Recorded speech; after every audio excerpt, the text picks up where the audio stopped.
지금 여기 색깔 한번 보세요. 여기 색깔이 의자 색깔도 그렇고 전체적으로 칙칙합니다. 이게 한국의 겨울철 의상이 그래요. 우리 다윗 시온 아니었으면 여기 정말 완전히 전면할 뻔했어요. 새까맣게 흑암이 될 뻔했어요. 시온이 다윗 고마워요. 예, 그렇게 칙칙해지는 그런 흑암뿐이다라고. 그래서 딱 여기 색깔이 그래서 지금 말씀드리는 거예요. 위를 쳐다봐도 흑암이다. 도움될 소망이 안 보인다. 밑을 봐도 소망이 없다. 땅을 봐도 소망이 없다. 아주 완전히 소망이 없는 절벽 상태, 완전히 깜깜한 상태, 그런 상태에 지금 이스라엘이 처해질 것이다 라고 말씀하시는 거죠. 여기까지 듣고 나서, 이사야의 예언을 듣고 나서 그 듣는 사람들, 그 사람들의 마음이 얼마나 우울하고 암담하고 힘들겠어요. 그런 상황에 9장 1절이 나오는 거예요. 그래서 9장 1절을 보면 그래서 굉장히 소망이 있는 장인 거죠. 그래서 메시아의 오심은 굉장한 소망이다 라고 말씀드리는 거예요. 오늘 제목이 한 아기가 오심으로, 이게 제목이에요. 자, 9장 1절 한번 읽어보죠. 다시 1절만. 전에 고통받던 자들에게는 흑암이 없으리로다. 옛적에는 여호와께서 스불론 땅과 납달리 땅이 멸시를 당하게 하셨더니 후에는 해변길과 요단 저쪽 이방의 갈릴리를 영화롭게 하셨느니라. 아멘. 전에 캄캄한 흑암 가운데, 암담한 현실 가운데 절망적이었던 현실에 놓여져 있던 그들에게 그 흑암이 없어질 것이다. 이 선언을 듣는 사람들 얼마나 귀가 쫑긋하겠어요. 귀가 확 열리면서 야, 무슨 얘기냐, 관심이 이제 쫙 가는 거죠. 그럴 때 옛적에 여호와께서 스불론 땅, 납달리 땅 멸시를 당하게 하셨더니, 이 스불론과 납달리는 어디 있는 땅인가 하면 갈릴리 주변에 있는 땅이에요. 갈릴리 옆에, 갈릴리 북쪽 지역과 갈릴리 남서쪽 지역에 있는 그 지역인데, 이 스불론과 납달리는, 갈릴리가 이 이스라엘의 북쪽이에요. 그래서 아시리아가 쳐들어 내려오거나 하여튼 북쪽의 강대국이 아람 나라가 쳐들어오면 첫 번째 점령되어지는 곳이 스불론 땅, 납달리 땅인 거예요. 갈릴리 주변. 이 갈릴리 해변 이쪽 지역 스불론, 납달리 땅은 첫째는 조금 기름진 땅이고 농경이 잘 되는 땅, 두 번째는 그 땅이 이집트에서, 남쪽 이집트에서 애굽이 북쪽으로 진출을 하기 위해서 꼭 지나가야 하는 무역로가 있는 곳인 거예요. 스불론, 납달리 땅이. 그리고 북쪽 메소포타미아 지역까지 쭉 길이 이어져 있어서 나가기 쉽고 들어오기 쉬운 무역의 아주 중요한 출입국 지역이에요. 그리고 얼마나 중요한 지역이겠어요, 스불론, 납달리. 그래서 굉장히 많은 침략을 받는 곳이에요. 아시리아도 그 땅에 침략기 들어오면서 거기 먼저 쳐들어오고, 그래서 그 땅 밑에다가 사마리아를 형성하거든요. 그 스불론, 납달리 밑에다가, 그 아래다가 사마리아를 형성할 정도니까 많이 들어왔죠. 그래서 사마리아를 형성하면서, 이 사마리아는 어떤 곳인가 하면 아시리아의 이방 침략 정책이 뭐였는가 하면, 쳐들어가서 땅을 뺏으면 여기 우리 땅이야. 그래서 이제 일본이 한국을 쳐들어와서 한국 땅을 이렇게 차지했잖아요. 그러면 여기에 아시리아는 자기 나라 사람이나 뭐 다른 나라 사람들을 잔뜩 이주시키는 거예요. 그 나라에 있는 사람들을 포로로 잡아가고, 그 땅에 살고 있던 사람을 포로로 많이 잡아가고, 그 대신 여기저기 자기가 침략했던 나라의 백성들을 그쪽으로 이주를 시켜요. 그래서 사마리아가 형성된 거예요. 이건 열왕기하 17장 24절에 보면 자세히 나와 있습니다. 그런데 그렇게 하기 전에 항상 들어가야 되는 관문은 납달리 땅, 스불론 땅, 갈릴리를 지나가요. 갈릴리. 그래서 갈릴리는 이방인들이 많이 거하고, 그래서 이방의 갈릴리다, 이렇게 지칭이 되는 곳인 거예요. 자, 1절 그렇게 설명드립니다. 그래서 이방의 갈릴리였고, 그리고 납달리 땅, 스불론 땅 다 멸시를, 정말 수차례 침략을 받으면서 멸시를 당하던 땅이에요.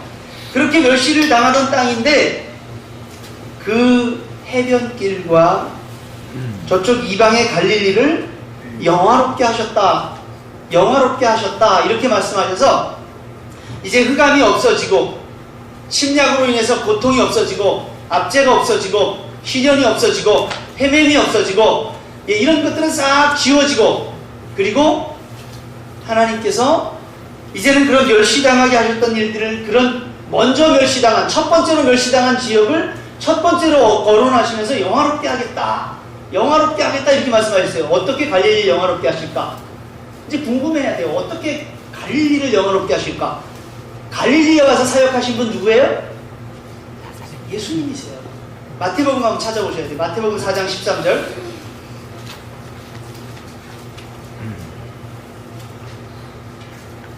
마태복음 4장 13절부터 16절까지 말씀 보겠습니다.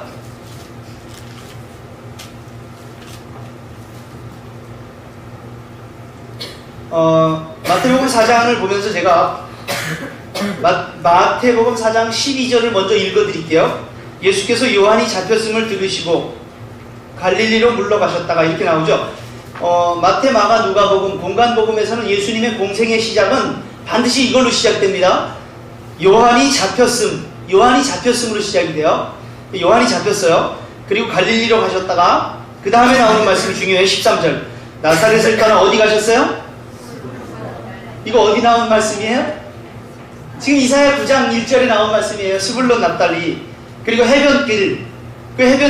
그것을 이제 가버나움이라고 해요. 이제 가버나움에 가서 사시니 이는 선지자 이사야를 통해 하신 말씀을 이루려 하심이라. 일렀을 때 스불론 땅과 납달리 땅과 요단강 저편 해변길과 이방의 갈릴리여, 그감에 앉은 백성이 큰 빛을 보았고 사망의 땅과 그늘에 앉은 자들에게 빛이 얻도다.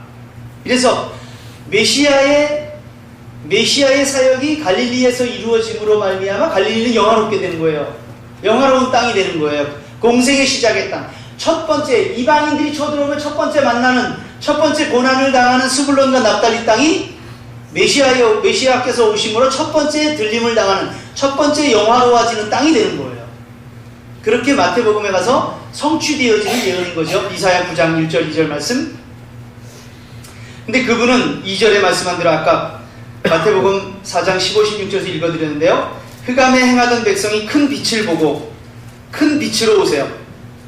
그분이 흑암에 앉은 백성에게 큰 빛으로 오고, 그냥 단순히 조그맣게 아주 바늘구멍만한 소망으로 오는 게 아니라 야고보서에서 말씀하는 것처럼 그분은 회전하는 그림자도 없으신 충만하신 빛이에요. 그래서 그분이 오실 때 그냥 충만하신 빛으로 그냥 가득 차게 나에게 확 빛으로 들어오시는 것이 아주 요만한 바늘구멍처럼 이렇게 들여다볼 수 있는 그런 것으로 오시는 게 아니에요. 큰 빛으로. 그래서 더 이상 그 빛을 받고 그 빛을 보는 사람에게는 더 이상 어둠이 없는 상태로 만드시는 거죠. 그래서 요한일서의 말씀대로 그분에게는 어둠이 조금 더 없으시다. 요한일서 1장 5절 말씀. 어둠이 조금 더 없으시다는 게 그냥 어둠이 없는, 지금 여기 어둠 없잖아요. 형광처럼 어둠이 없는 이런 정도가 아니라 해와 달이 필요 없는 빛. 요한계시록 21장에 나오는 말씀대로 해와 달이 필요 없는 완전한 빛. 그래서 어둠, 그림자도 없는 빛. 예, 그런 빛으로 그분이 오신다는 거, 그런 빛이시라고 말씀하셨어요. 그런 빛이 왔으니 더 이상 흑암이 있겠습니까? 없겠습니까? 없죠. 있을 수가 없죠. 흑암이 있을 자리가 없는 거예요.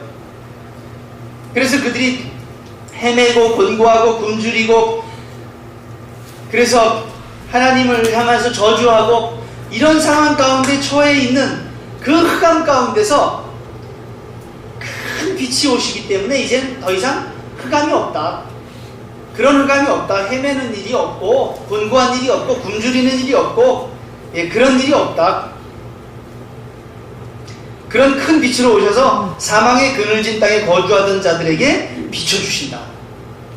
사망의 그늘진 땅에 거주하던 자들, 그 사망의 그늘진, 바로 그 멸망길을 가던 사람들, 언약을 벗어나서 가고 있던 사람들, 그 사망의 백성들에게 그 빛이 비추실 것이다.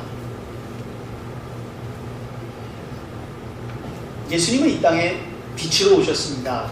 요한복음은 처음부터 그분은 생명이시고 그분은 빛이시다. 그리고 요한복음 1장 9절에 명확하게 말씀하시기를 그분은 참 빛으로 이 땅에 오셨다라고 선언했습니다. 참 빛이 이 세상에 왔다라고 선언했습니다. 예수님의 오심은 이 세상의 흑암 가운데 있는 백성에게, 사망의 그늘에 있는 백성에게 빛을 비추어 주시고자 오신 것입니다. 하나님의 빛을, 생명의 빛을 비추러 오신 것입니다. 그러므로 메시아의 오심을 기념하는 성탄을 앞두고 그리스도인들이 성탄에 가장 먼저 기억해야 할 것은 이사야 9장에서 말씀하는 대로 그분은 흑암에 살던 백성에게 빛으로 오셨습니다.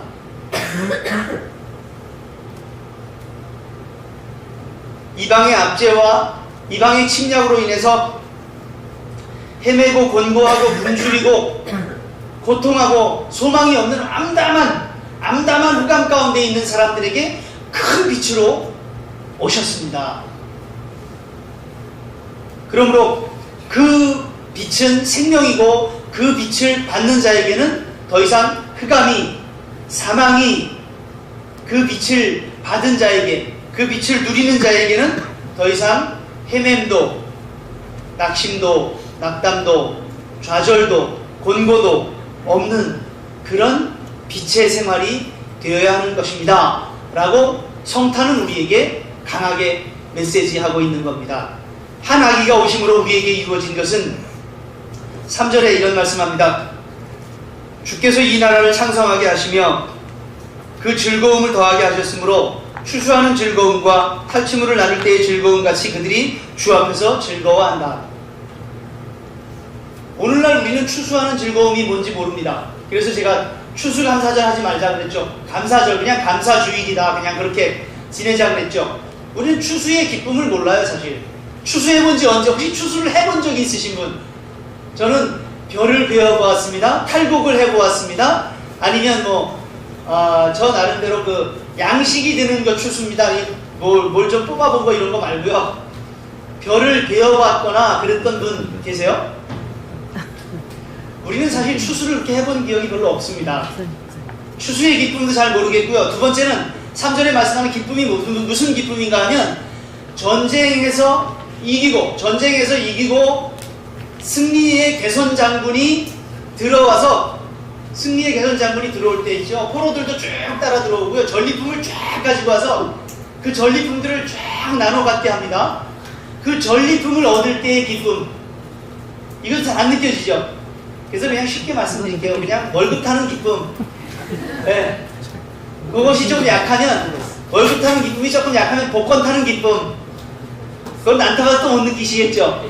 예. 월급 탈 때라든지 또는 보너스, 생각지 않았던 보너스를 타는 기쁨. 그거보다 더 큰 기쁨이 오는 거예요. 이게 메시아의 오심으로, 그 나라가 회복되어짐으로, 지금 3절 그 말씀이에요. 그 나라를 창성케 하신다. 메시아가 오심을, 한 아기가 오심으로 그 나라를 창성케 하시는 일이 일어나는 거죠. 그래서 그 나라가 커지게 하심으로 말미암아 즐거움을 주는 거예요. 그 나라 백성들, 지금 그 나라가 침략을 받고 있죠. 그 나라가 압제를 당하죠. 그 나라가 정말 위기 가운데 있어요. 풍전등화예요. 예, 이런 상황에 있는 그 나라를 창성케 하시려고 오시는 거예요. 메시아는 바로 그 나라, 약속의 나라 이스라엘을, 언약의 나라를 크게 부흥하게 하러 오시는 거예요. 그래서 그 언약의 나라가 커짐으로 위기 가운데 압제를, 침략을 받고 고난을 당하고 먹을 것이 없을 만큼, 그래서 엉긴 젖을 먹어야 되고, 이런 지경에 있는 이스라엘, 그 이스라엘을 크게 흥하게 하시는 그 일들을 메시아가 하러 오시는 것이고요. 그러므로 말미암아 그 나라 백성들은 추수하는 즐거움, 그리고 그 나라 백성들에게는 전리품을 나누는 즐거움이 있을 것이다 라고 말씀하는 거죠. 전리품을 나누는 즐거움, 예, 그런 즐거움들을 그 나라 백성들이 나누게 될 거라는 거죠. 그래서 그 구체적인 그 즐거움들이 어디에 기초하느냐 하면 4절에 보니까 그 즐거움이 어디에 기초하는가? 그건 그들이 무겁게 맨 멍에 어깨의 채찍, 압제자의 막대기를 주께서 꺾으셨다. 애굽에서 그들은 식민지로 살면서 멍에를 무겁게 맸었습니다. 그리고 어깨에 채찍을 맞으면서 그들은 애굽 땅에서 압제자의 막대기 아래 살았었습니다. 그런데 그 모든 걸 꺾어주신다. 구원하신다는 말씀.